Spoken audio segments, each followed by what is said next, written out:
Damai sejahtera Allah yang melampaui segenap akal budi, kiranya memelihara hati dan pikiranmu di dalam Kristus Yesus Tuhan kita. Amin. Shalom, selamat pagi saudaraku. Mari muliakan Tuhan dengan semua pekerjaanmu hari ini.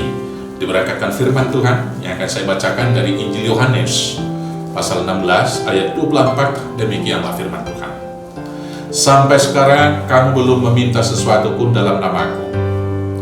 Mintalah maka kamu akan menerima, supaya penuhlah sukacita. Demikianlah firman Tuhan. Saudara-saudaraku yang terkasih dalam Yesus Kristus, perkataan Tuhan Yesus ini disampaikan ketika dia bersama-sama dengan murid-muridnya, ketika Tuhan Yesus memberikan pesan-pesan yang terakhir sebelum dia naik ke surga. Sepanjang mereka bersama-sama dengan Yesus, di dalam doa-doa mereka menaikkan itu langsung kepada Yahweh, kepada Allah Bapa. Tetapi setelahnya Tuhan Yesus akan meninggalkan mereka dan dia akan naik ke surga. Maka Tuhan Yesus mengajar mereka berdoa supaya mereka memohon dan meminta di dalam doanya, dialaskan di dalam nama Tuhan Yesus. Dan yang lebih sempurnanya, doa yang diajarkan ini boleh kita lihat di dalam doa Bapa kami. Dalam Matius 6, yaitu formula doa Bapa kami yang diajarkan di sana, di mana doa itu kemudian disimpulkan memohon di dalam nama Allah, yaitu Yesus Kristus, Anak Allah yang hidup. Saudara-saudaraku yang terkasih dalam Yesus Kristus, hidup orang percaya tidak bisa dilepaskan daripada doa. Tetapi di dalam berdoa ini, kita mau diajarkan oleh Tuhan Yesus supaya doa kita jelas. Formulanya juga jelas.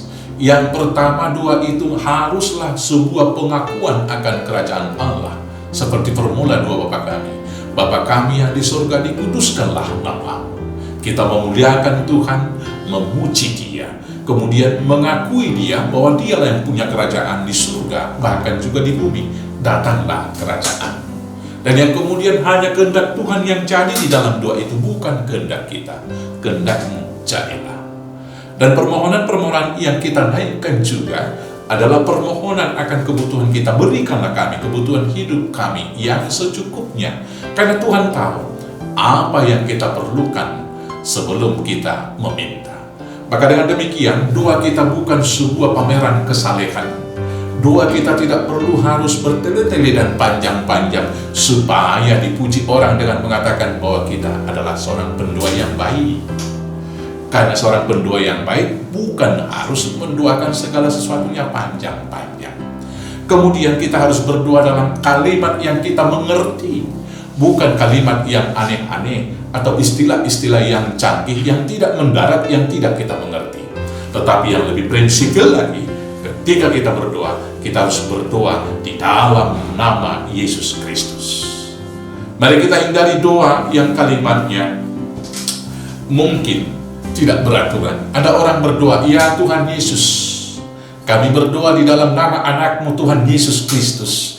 Itu adalah sebuah kalimat yang rancu, saudara-saudaraku yang terkasih.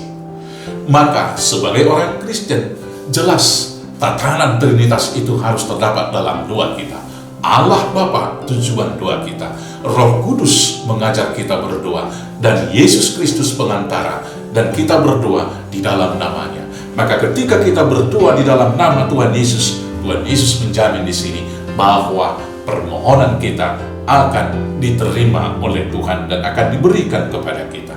Dan ketika kita berdoa di dalam nama Yesus, maka sukacita kita akan penuh. Selamat berdoa di dalam nama Tuhan Yesus. Tuhan Yesus memberkati. Amin. Kita bersatu dalam doa. Terima kasih Bapa yang baik, karena Tuhan mengajar kami berdoa dan menaikkan permohonan kepada-Mu melalui pengajaran yang diberikan oleh Yesus Kristus, anak-Mu yang tunggal. Maka kiranya Roh Kudus mengajar kami menaikkan permohonan dan juga semua keluh dan kesah kami di dalam doa-doa kami, sehingga kami boleh menyampaikan permohonan itu, bahkan yang tidak terkeluhkan sekalipun Roh Kudus yang menyampaikan. Maka dengan demikian di dalam berdoa kami akan diurapi oleh Tuhan dan sukacita kami akan penuh. Terima kasih Bapak, terima kasih. Kami serahkan semua jemaat Tuhan hari ini di dalam pekerjaan, tugas, aktivitas mereka semuanya. agar mereka bekerja dengan sungguh-sungguh sebagai ibadah, dan berkat-Mu berkelimpahan dalam kehidupan mereka. Berkati gereja dalam pelayanannya, berkati juga negara kami menjaga keadilan, keamanan, dan kebenaran. Terima kasih Bapa, inilah doa kami. Kami naikkan hanya dalam nama Tuhan Yesus Kristus, Juru Selamat kami yang hidup. Amin. Shalom, selamat beraktivitas saudaraku. Tuhan Yesus memberkati. Horas, horas, horas.